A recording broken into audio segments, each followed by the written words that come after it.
Hi, I'm Ashley, and today I'm going to talk about Syracuse University mascots. I'm going to start with a question.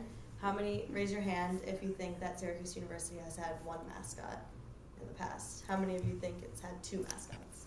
How about three or more? If you answered three or more, you're right. I'm going to pass around a picture of the three mascots Syracuse University has had. There's a couple, just filter them around the room, please. So we all know that we can see Otto at games or around campus taking pictures with family members and student body. So many people think that the Saltine Warrior was actually Syracuse University's first mascot, but it was actually, the first mascot was originated in 1920, and it was Vita the goat. This was a live goat that could be seen at the football games, and it would even sport Syracuse University attire.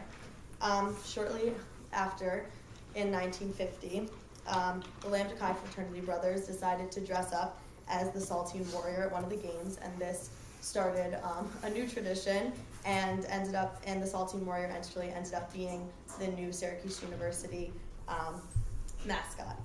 In 1978, a petition arose from the student body which decided that the mascot was actually extremely stereotypical for Native Americans and their culture, and after this, Syracuse University decided that they needed to find a new mascot, which is when they went on the hunt, and after a long search, they decided that they'd go with an orange, and in 1995, they decided that it would be named Otto, and thus our new Syracuse University mascot, thus forward. So now imagine yourself, your arms around Otto, taking a great photo, and isn't that so much better than potentially riding a goat in that photo?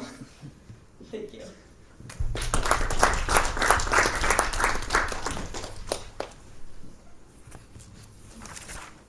Arnold?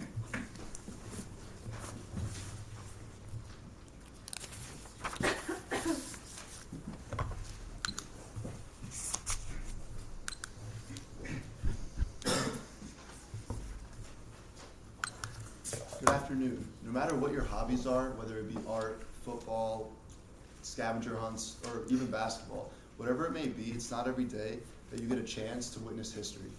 I'm here today. My name is Arnold Tabaku, and I'm here today to tell you about the Golden State Warriors and their pursuit for the best record in National Basketball Association history. Currently, the Warriors stand at a record of 48-4 and have not lost a single game at home. They're currently led by current MVP and frontrunner for this upcoming MVP, Steph Curry, and currently, the Chicago Bulls of 1996 hold the all-time best record in NBA history at 72-10, and they were led by Michael Jordan. Now, currently, the Warriors are on pace to break this record, and eventually, by the end of the season, they're on pace to finish with a record of 74-8. Now, only time at this point can tell whether the Warriors will beat the record and put themselves in the history books, or they'll end up being another good team that people heard about at some point. Thank you.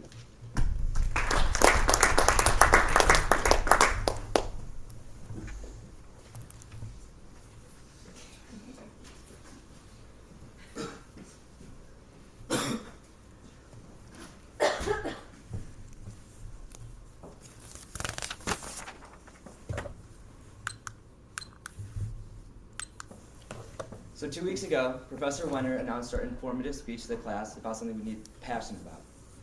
And also that day, my friend Raj stood up and introduced me to the class and announced a secret of mine.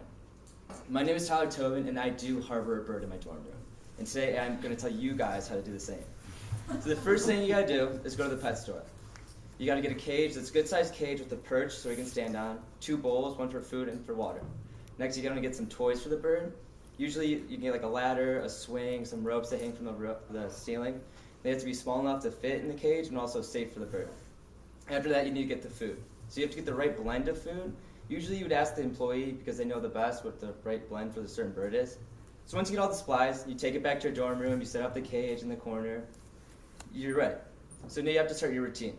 So first you feed it twice a day, once in the morning, once at night, and you have to make sure it keeps fresh water in the cage at all times. After that, you have to cover the bird at night with use like a towel or a blanket to make sure he goes to sleep and doesn't wake up way too early. Other than that, you want to take the bird out of the cage, play with him once in a while just to entertain him, make sure he doesn't feel so trapped. In the end, though, I do not recommend you keeping a bird in your dorm room because one day the RAs are going to go in there and there's random room checks, and I just hope they overlook that I have a bird. Thank you.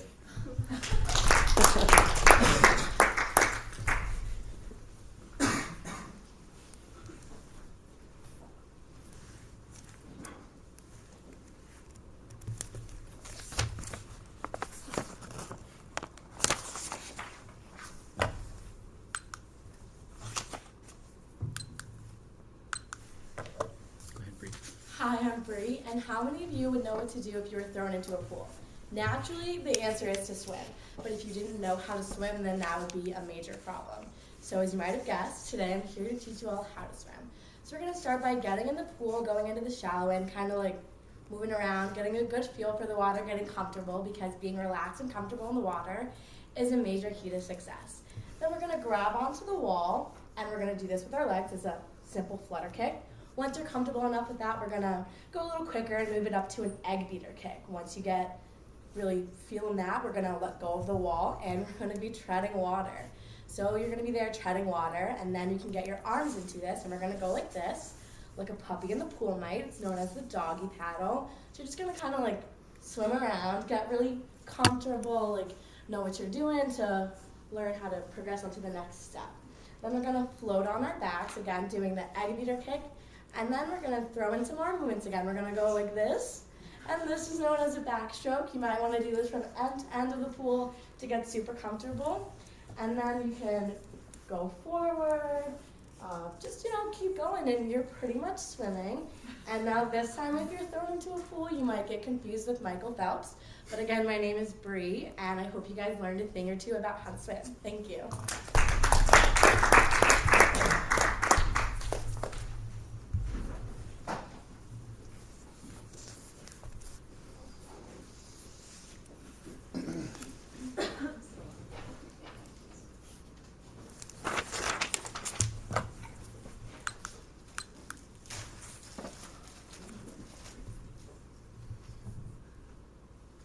Go ahead. Hi everyone, my name is Rachel, and today I'm going to talk to you about food preparation. So how many of you have ever cut your own mango to eat before? For those of you who have, you know that it can be a very big challenge to get the skin separated from the flesh inside. So what you're going to do to begin with preparing your mango is go to the grocery store and look for a fresh ripe mango. You're going to want to pick it up and feel that it has a little bit of give. You don't want it to be hard like an apple, but more soft like an avocado. So once you bring your mango home, if it is not ripe yet, and they only had hard mangoes at the store, you can put it in a brown paper bag overnight to quicken the process. So once you have your mango, you're going to want to cut it into fourths and try to avoid the large pit inside. This is the pit. It's more abstract than that of an avocado. It doesn't really have a clear shape or definition to it.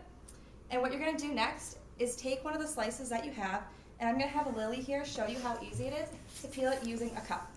So you're going to want to take a nice glass with a sharp drinking lip here and cup the mango in your hand and hold it up to the edge of the glass.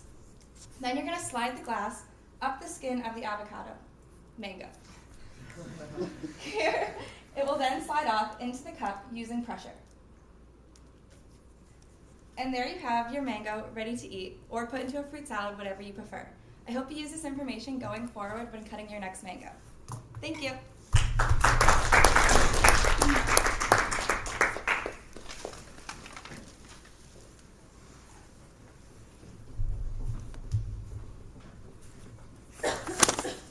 All right, Leah.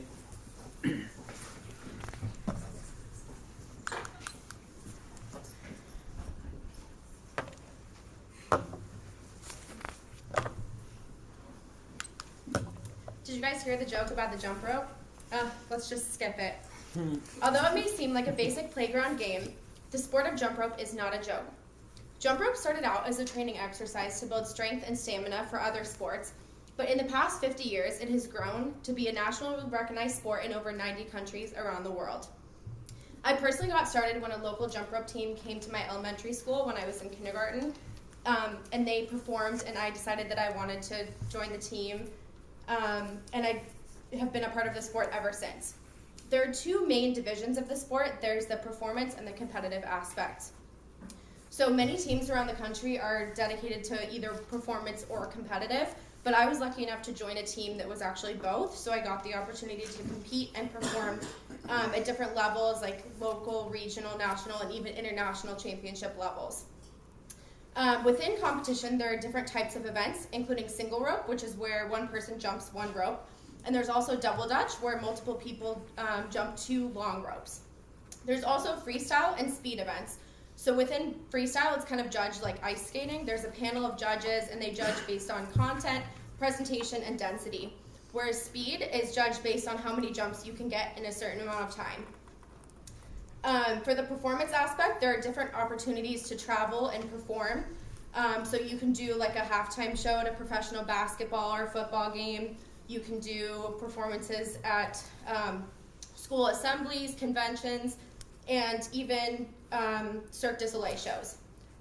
Hopefully the sport of jump rope will continue to grow and become nationally recognized in enough countries to be recognized as an Olympic sport.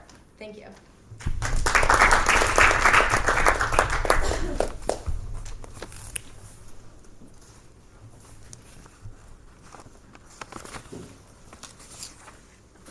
Sarah?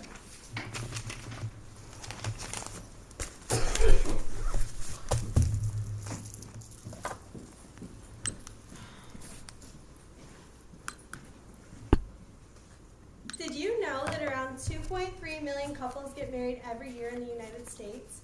That breaks down to almost 6,200 weddings per day. Hi, my name is Sarah Wanzer, and I have been witnessing weddings for every weekend for the past 3 summers. And needless to say, they've influenced my life very much, and I love them and everything about them. Most people get married in the summer. In fact, June is the most popular month to get married in. 10.8% of couples get married in June. This is followed closely by 10.2% of couples getting married in August. May, July, and September follow closely behind, and these 5 months are usually labeled as wedding season because of their statistics. Some fun facts about weddings is that the average age of the bride is 25.3 years old, and the average age of the groom is 26.9 years old. So you're all getting there, you're close to being there. The average number of guests you invite to a wedding is around 178 people. And this is surprising, but only 1/3 of couples getting married have never been married before. The other 2/3 are usually divorced couples. And 80% of weddings are performed in a church or a synagogue. As you probably know, weddings cost a lot of money. $72 billion per year is spent on weddings, and the average wedding cost is about $20,000.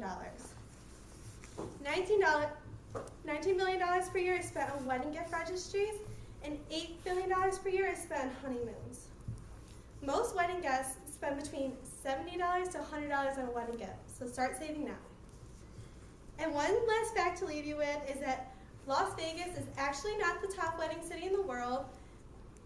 It's the second, with about 114,000 weddings per year. The first is Istanbul, Turkey, with 166,000 weddings. So I guess Las Vegas is the top in the United States, though. So with this, start saving money and getting ready for your wedding.